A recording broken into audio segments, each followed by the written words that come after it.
What's up, everybody? How are you today? My name is Jason. Welcome back to the channel. Today I am taking you through as I do my inspection on this 2005 GMC Yukon I brought home the other day. I'll show you everything that I check when I bring home a new vehicle, everything that I plan to do with this thing. You also get to see what I discover inside of it. It's sometimes exciting, sometimes disgusting, and sometimes terrifying what you find inside of these vehicles.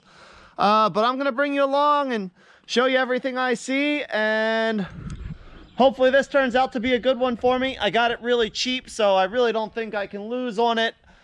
But I'm gonna show you what I find. Maybe there'll be something exciting and maybe there'll be something weird. You never know. But let's get this thing unloaded off the trailer and see what we turn up. So when I bought this thing, I bought it from a guy. He was the original owner, showed me a copy of the title. I have that now. It was obviously in an accident in the rear, but it's been sitting in the guy's carport for about 7 years, he said now, and the wife told him he needs to get it out of there. So a lot of times, those are the best deals for me. I got the truck super cheap. I drove it onto the trailer, brought it home. I'm gonna unload it and then I'll show you what we find.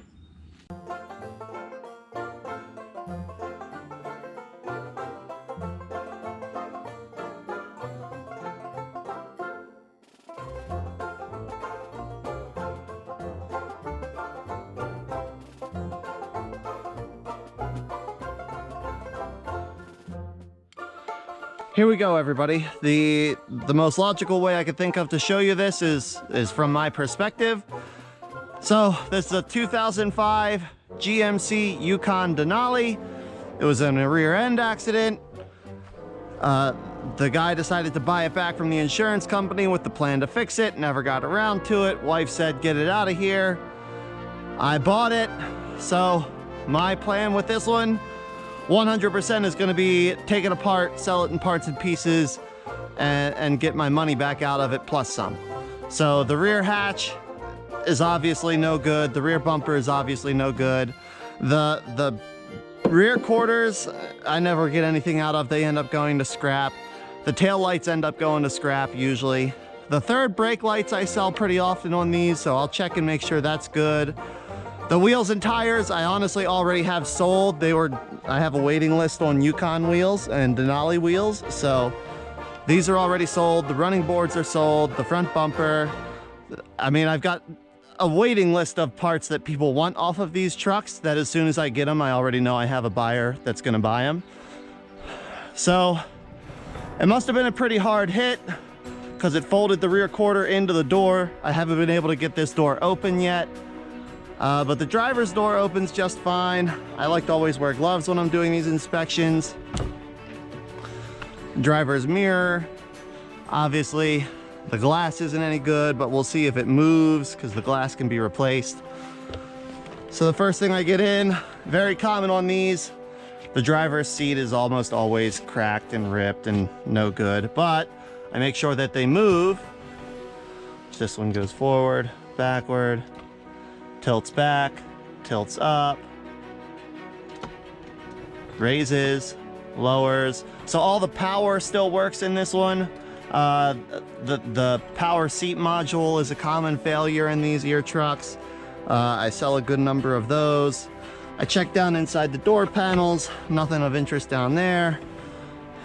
Aside from the little split in the armrest, this door panel is pretty nice. This one had heated seats. I'll see if those heated seats still work. So then I hop in.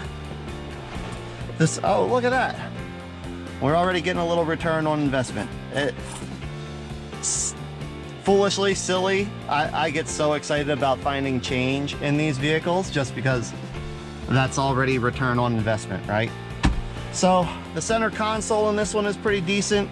The Denali trim is all really nice. I sell a lot of the Denali trim pieces to people that want to upgrade their GMCs or Chevys. Center console is nice.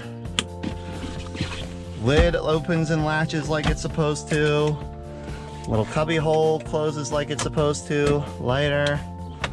My center covers here. Are you gonna stay shut? We'll see about that. Glove box opens and closes. Rear view mirror is good. So when I'm looking these over, I already know it runs. It had good oil pressure, but I always start them up. I have to hear it run before I'll buy it. If it doesn't run, I will not buy. So it's got a check engine light. I'll get a scan tool on and see what that is. I find a common issue with these trucks is NOx sensors and O2 sensors. This one has the Denali trim trucks. That's the fancy luxury trim. Those all got the 6-liter engine instead of the 5.3 like your regular Yukon or Tahoe. I'll have to check and see if that oil pressure gauge is actually reading or not. I can manually range it with my scan tool, but it looks like the other gauges are working. Gauges are a common failure in these trucks as well. I like to see if the radio works.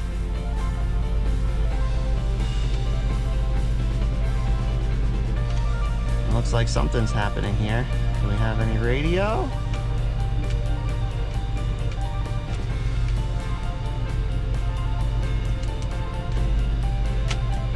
All right, the faceplate pops off.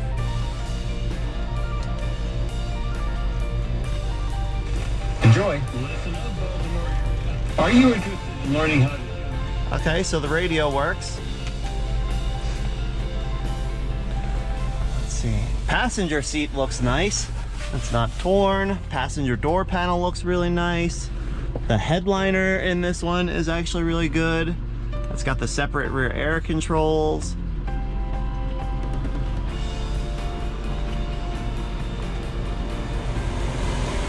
The rear air condition the rear air works. We'll see if it actually blows cold. I'll put it on AC here for a few minutes and see if it gets cold back there. We'll see if the front air condition works.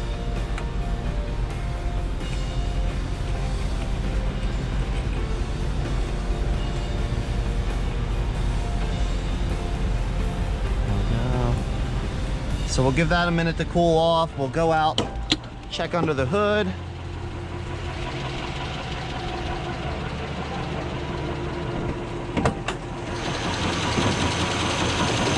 Alright, this one has a little bit of lifter tick. That's also common in these year trucks. It is unusual to get them with still all the plastic engine trim pieces on top. These are almost always gone. So that's nice. I actually really like these. A lot of people really like these. They sell, just these plastic covers sell really well for me. You can see here, it's it's a 2006 model year. It's got the 6-liter engine. But I don't hear any knocking. I don't hear any alarming noises. But she's definitely got some lifter tick that we're gonna want to check out. Check the transmission fluid. It's a little dark, but it smells okay.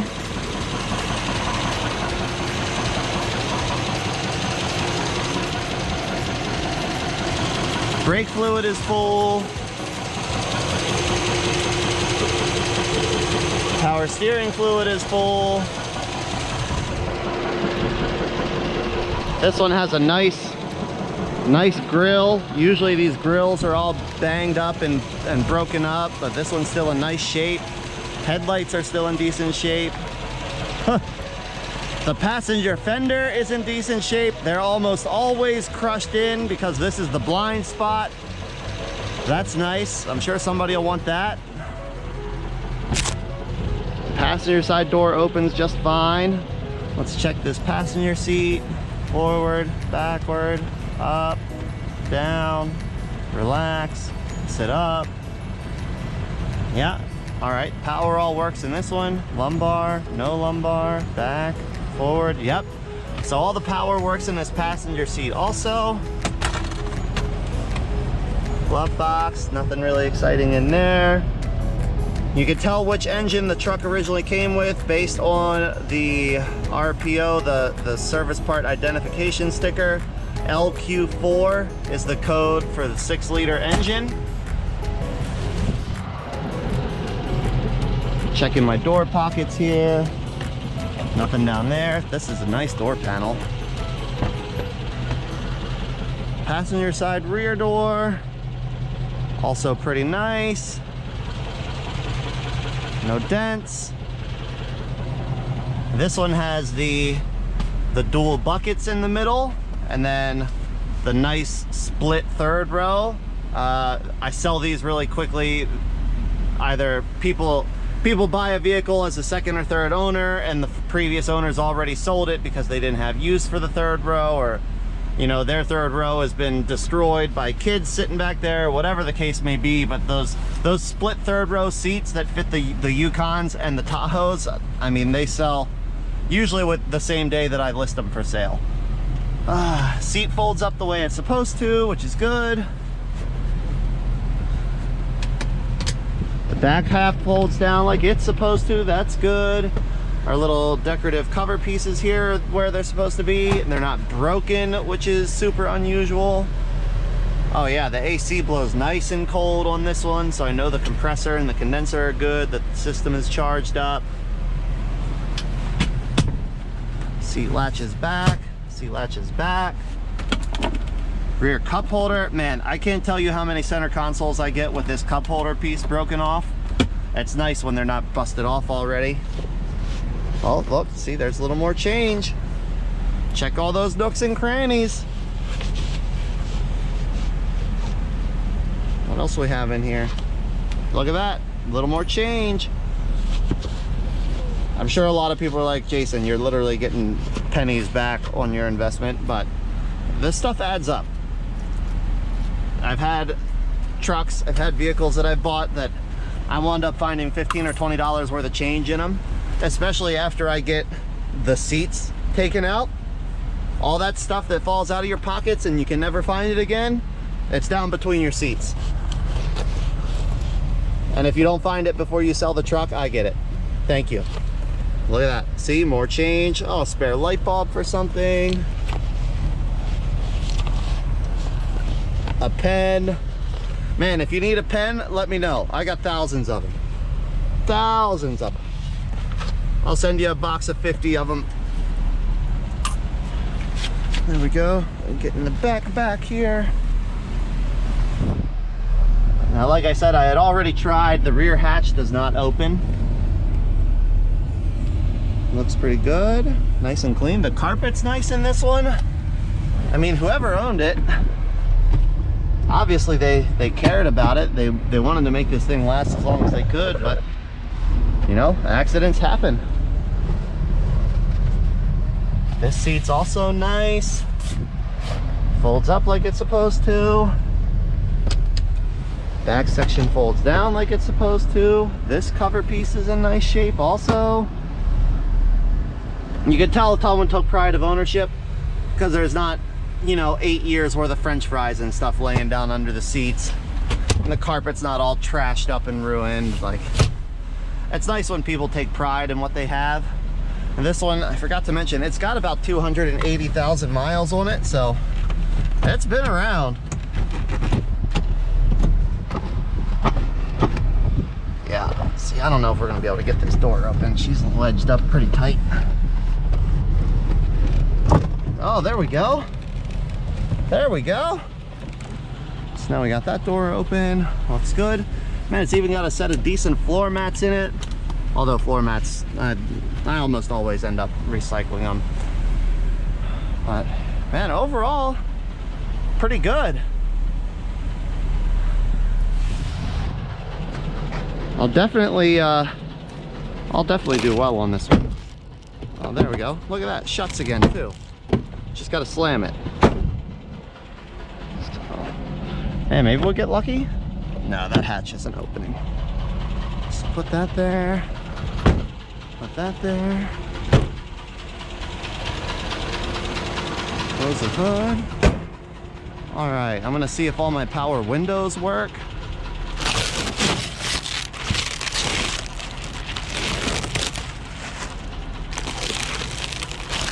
That's not doing us much good, is it?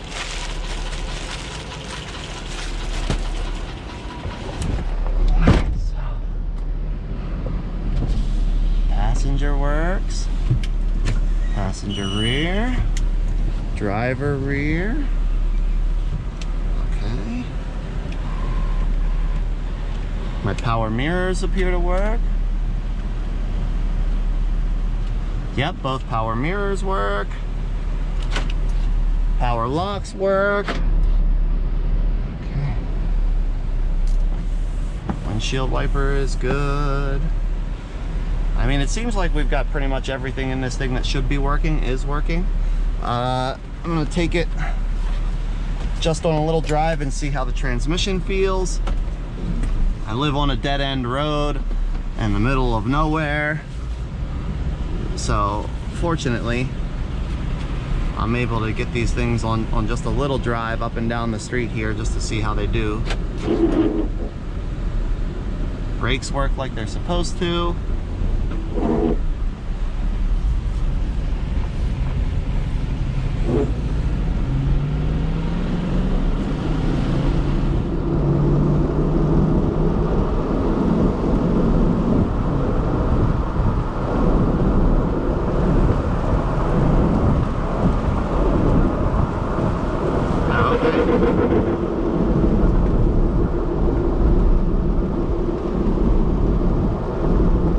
Down here and turn around, then we'll come back.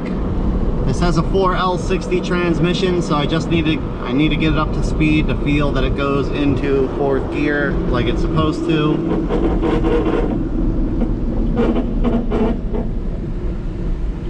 See, there used to be a bridge down there. It's gone now. No more bridge. Reverse works just fine. Wow, this even has the automatic adjusting mirrors for when you put it into reverse. That's nice. So we're in first gear, second gear,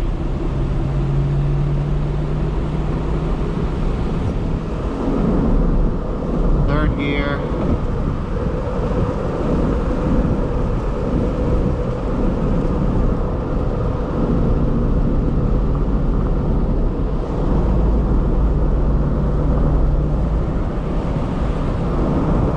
there's fourth gear. Alright, so we've got all four gears in this thing, which is good also. I mean, a running, driving, a transmission that works, I'll sell the transmission for more than I bought the truck for. So, I'll get that going. Alright, so the next part of this is I unbolt the door hinges, so when it's time to get the doors off, all I have to do is disconnect the electrical wiring and just lift them up off. And I also I unbolt the seat brackets. I leave the electrical connectors connected, but I unbolt the seats also, so that way when it's time for me to take this thing apart, or the battery's dead or whatever it may be, those seats are already undone. The first couple trucks I did, I pulled the engine before I took the seat bolts out, and it's a nightmare. You have to rig up an electrical connection to power the seats only, to move the seats, to get the it's a pain. Unbolt your seats before you take the engine and battery out. So, okay, I have a suspicion that check engine light is because the oil pressure gauge doesn't work. I haven't seen that gauge move off of 80 the entire time. It's somewhat common for the oil pressure gauge in these things to go bad. So we'll check that, and yeah, like I said, we'll get the seats unbolted and see what we find underneath. Here we go, everybody. So, like I said before, I'm gonna get the seats pulled out. I do the rear seat bolts first. They are an E14 bolt. Usually my impact is more than enough to get these out. Yep, one.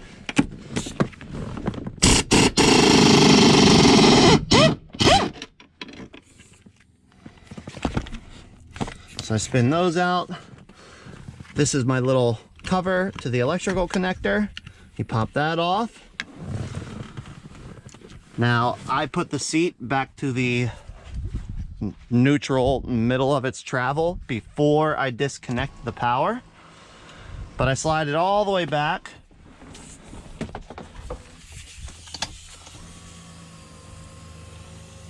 And that gives me access to the front two nuts.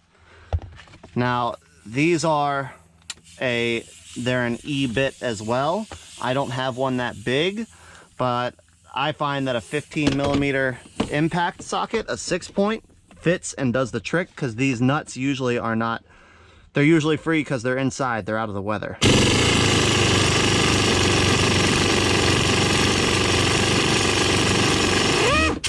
There we go, there's one. And the other is over here. It's underneath this little plastic cover. Just pry it. There we go. And then it'll come out like so. I see another penny under there.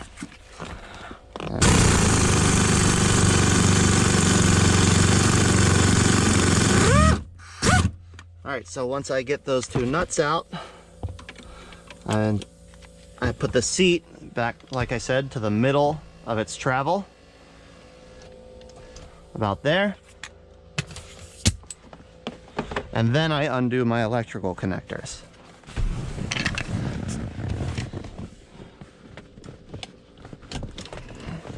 The black connector is your power and everything in the seat. The yellow one is your supplemental restraints safety devices. This one has side airbags.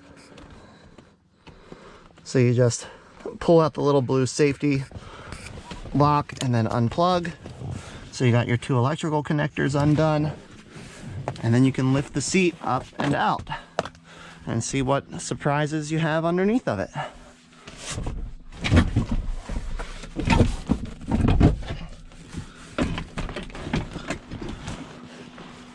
There we go. I just set that to the side. And then look at all the money! All kinds of money. See what I mean? This stuff adds up. So I take all of this. Obviously it's pretty oxidized. Some of this stuff has been here for a long time. And you find bobby pins and hair clips, and I found all kinds of stuff. Chips from casinos. Man, recently I can't tell you how many like e-cigarettes and stuff like that I find. Part of why I wear gloves, because that stuff grosses me out. But I gathered, yeah, see, like, ew, toothpick thing. That's why we wear gloves. And get all the change out of here. Now I gather it all up, and then I just keep a jar of vinegar, and vinegar gets all the oxidation and stuff off of it. And then I rinse it off in nice hot water. So then I feel like it's at least less dirty. Money is always dirty. Like, money is always dirty. It touches so many hands and, geez, kids' mouths and who knows what else. So your little pocket screwdriver can come in handy, help you get some out from under these brackets without actually pulling the center console out yet. I generally don't pull the center console until I have someone that wants it. And those are, I mean, it doesn't take me a long time to sell them. This one's pretty nice. It'll probably sell faster than some of the other ones I've had. So who knows what that was. A lot of times there's a little bit of change shoved up under here. Nope. Poke behind the little bracket, because a lot of times there's some in there. Doesn't look like it, so I got all of that. There's another little bobby pin. Boom, boom, boom. Let's see if we got anything. Doesn't look like it. Alright, so nothing crazy or super gross or anything this time. Put all that in there. So I'll sit this seat back on the bolts here. When I have a buyer lined up for it, I'll plug it back in so they can see, oh yeah, everything works, okay. But in the meantime, it just hangs out in here, ready to go when somebody wants it. There we go. Perfect. So now we'll go over, we'll do the other side the same way.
This is one of the cleanest ones I've seen.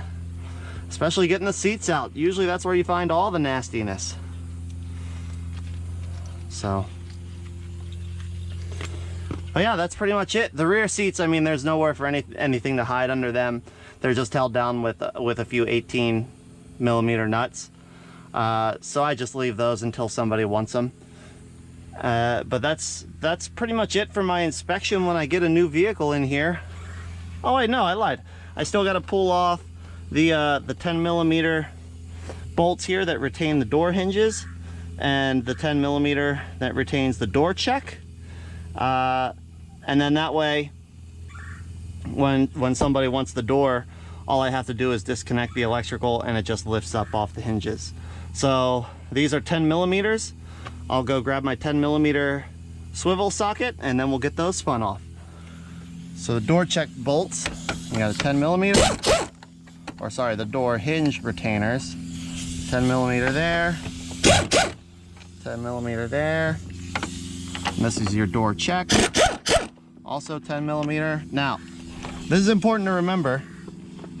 Once you take this bolt out of your door check, it's called the door check because it stops your door from opening too far.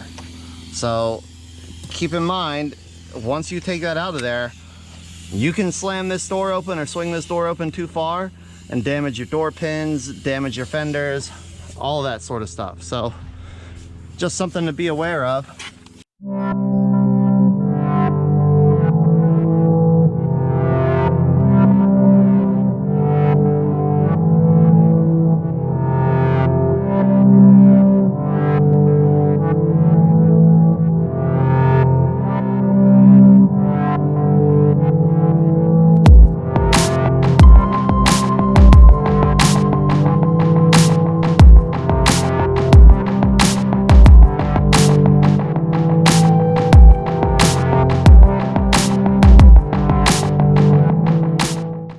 Now, that's pretty much everything I do. I'll take my pictures, I'll get this one listed for sale, and we'll start pulling pieces and parts off of it for whoever wants them. Yeah, I'm pretty pumped about this one. Should be a good turnout.